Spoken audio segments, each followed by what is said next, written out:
স্বাধীন বাংলাদেশের ইতিহাসে ভারতের সাথে বাংলাদেশের একবারই যুদ্ধ সংগঠিত হয়েছিল। সেই যুদ্ধটি হচ্ছে বড়াইবাড়ি যুদ্ধ। এই যুদ্ধে ভারতীয় সীমান্ত রক্ষী বাহিনী বিএসএফ বাংলাদেশি সেনাদের কাছে শোচনীয়ভাবে পরাজয় বরণ করে। বড়াইবাড়ি যুদ্ধে ভারতের 178 জন সৈন্য নিহত হলেও বিপরীতে বাংলাদেশের বিডিআরের মাত্র 3 জন সৈন্য নিহত হয়েছেন। বড়াইবাড়ি সীমান্ত সংঘর্ষকে কেন্দ্র করে ভারতের সাথে বাংলাদেশের সর্বমোট 3টি সীমান্তে যুদ্ধ সংগঠিত হয়। এর মধ্যে 2001 সালের 15 এপ্রিল সিলেটের পদুয়া সীমান্তে, 18 এপ্রিল কুড়িগ্রামের রৌমারী সীমান্তে এবং 19 এপ্রিল পুনরায় পদুয়া সীমান্তের কাছে ভারতীয় সৈন্যদের সাথে বাংলাদেশের বিডিআরের যুদ্ধ হয়। এই 3টি যুদ্ধে ভারতীয় সৈন্যরা বাংলাদেশি বিডিআরদের সৈন্যদের কাছে শোচনীয়ভাবে পরাজয় বরণ করেন। কিন্তু প্রশ্ন হলো, কেন ভারতের সঙ্গে বাংলাদেশের এই রক্তক্ষয়ী যুদ্ধ সংগঠিত হলো? ঠিক কি কারণে ভারতীয় বাহিনী বাংলাদেশের বড়াইবাড়ি গ্রাম দখল করতে আক্রমণ চালায়? ভারতের সাথে বাংলাদেশের বড়াইবাড়ি যুদ্ধ সংগঠিত হওয়ার লম্বা একটা পটভূমি রয়েছে। 1971 সালে বাংলাদেশ স্বাধীন হওয়ার পর থেকেই ভারতীয় সীমান্তরক্ষী বাহিনী বিএসএফ বাংলাদেশ সিলেটের পাদুয়া সীমান্ত এলাকায় নানা ধরনের অবৈধ কর্মকাণ্ড চালিয়ে আসছিল। এক পর্যায়ে ভারতীয় বিএসএফ সৈন্যরা রাতের আধারে বাংলাদেশের পাদুয়া সীমান্ত দখল করে নেয় এবং সেখানে একটি অস্থায়ী সেনা ঘাঁটি নির্মাণ করে।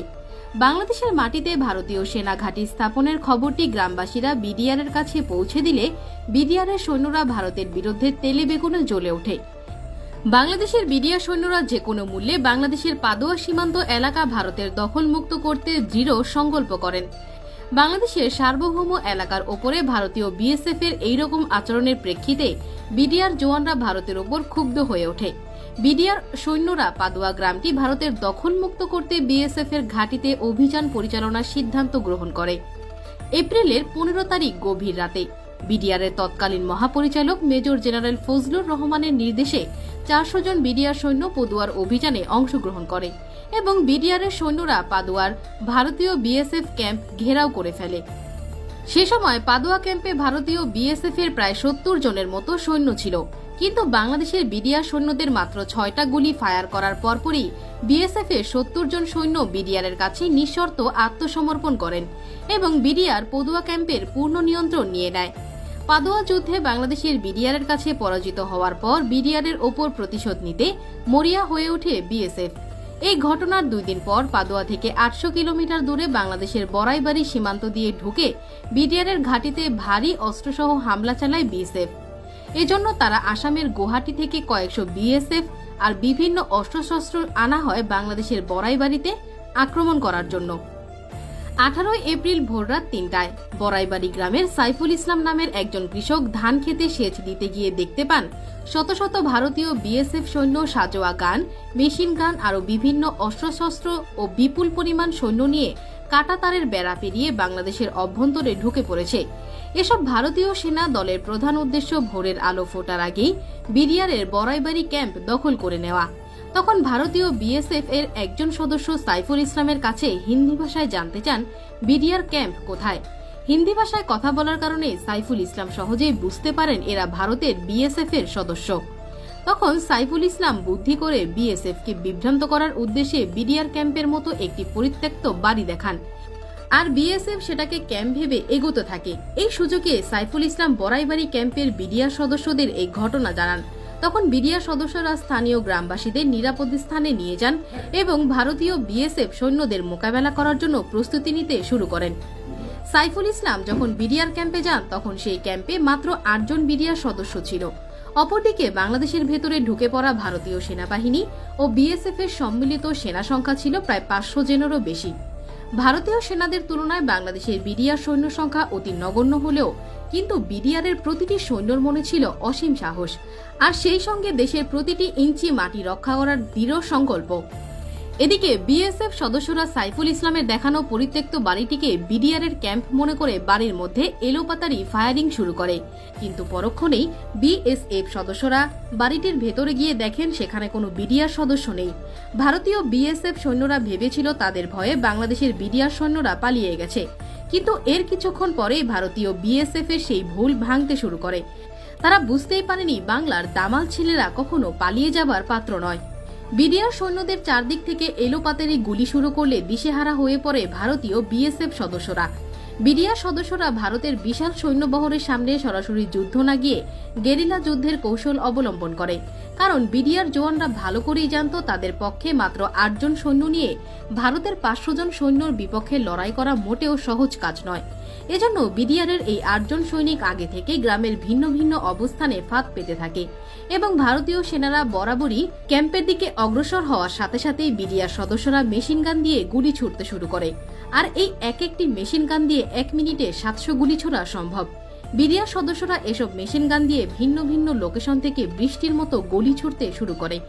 বিডিআর সৈন্যরা ভিন্ন ভিন্ন লোকেশন থেকে ফায়ারিং শুরু করার কারণে ভারতীয় বিএসএফ ভেবেছিল বিডিআর তাদের চারদিক থেকে ঘেরাও করে ফেলেছে এবং বিডিআরদের সৈন্য সংখ্যা তাদের তুলনায় অনেক বেশি। কিন্তু বাস্তবে তখন বিডিআরের মাত্র 8 জন ভারতীয় সেনাদের বিরুদ্ধে যুদ্ধ চালিয়ে যাচ্ছিল।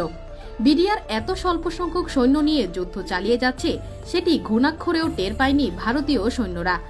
যুদ্ধ শুরুর কিছুক্ষণ পর বিএসএফ মানসিক ভারসাম্যহীনের মতো এলোপাতাড়ি গুলিবর্ষণ শুরু করে, যার ফলে বিডিআরের ল্যান্স নায়েক ওয়াহিদ মিয়া, সিপাহী মাহফুজ, 26 রাইফেলস ব্যাটালিয়নের সিপাহী আব্দুল কাদের নিহত হন। প্রায় 2 দিন ব্যাপী এই যুদ্ধে মাত্র 3 জন বাংলাদেশি বিডিআর সদস্য নিহত হন এবং এর বিপরীতে ভারতের 178 জন বিএসএফ সদস্য নিহত হয়। এরপর গ্রামবাসীদের কাছ থেকে খবর পেয়ে পার্শ্ববর্তী হিজলামারি ক্যাম্প থেকে আরও 6 জন বিডিআর সদস্য বড়াইবাড়ি ঘাটির বিডিআর সদস্যদের সাথে মিলে ভারতীয় বিএসএফ এর বিরুদ্ধে যুদ্ধ করে। তারপর বিডিআর এর আক্রমণকে আরও শক্তিশালী করার জন্য হানাদার বিএসএফ কে বাংলাদেশের ভূমি থেকে বিতাড়িত করার জন্য বিডিআর এর সদর দপ্তরের নির্দেশনায় রংপুর, জামালপুর, ময়মনসিংহ ও কুড়িগ্রাম থেকে অতিরিক্ত বিডিআর সদস্য বড়াইবাড়িতে পৌঁছালে ভারতীয় বিএসএফ পিছু হটতে বাধ্য হয় আর আত্মসমর্পণ করতে বাধ্য হয়। কাপুরুষ বিএসএফ সদস্যরা বিডিআর সৈন্যদের প্রবল প্রতাপের সামনে টিকতে না পেরে পালিয়ে যাওয়ার সময় বাংলাদেশি নিরীহ গ্রামবাসীর 86টি বাড়ি জ্বালিয়ে দিয়েছিল, কিন্তু বাড়িগুলোর ভেতর মানুষ বিডিআর সদস্যদের তত্ত্বাবধানে আগে নিরাপদ স্থানে চলে যাওয়ায় তাদের কোনো ক্ষতি হয়নি। যুদ্ধের 2 দিন পরে বাংলাদেশের ধানক্ষেতের ভেতরে পড়ে থাকা 16 জন বিএসএফ সৈন্যর মরদেহ ভারতের কাছে হস্তান্তর করা হয়। বাকি 158 জন সৈন্যর লাশ যুদ্ধকালীন সময়ে বিএসএফ তাদের দেশের অভ্যন্তরে নিয়ে যায়। ভারতের অভ্যন্তরীণ চাপে পড়ার আশঙ্কায় বিএসএফ বাংলাদেশের পড়ে থাকা 16 জন নিহত হওয়ার কথা স্বীকার করলেও বাকি 178 জন সৈন্য নিহত হওয়ার খবর প্রকাশই করেননি।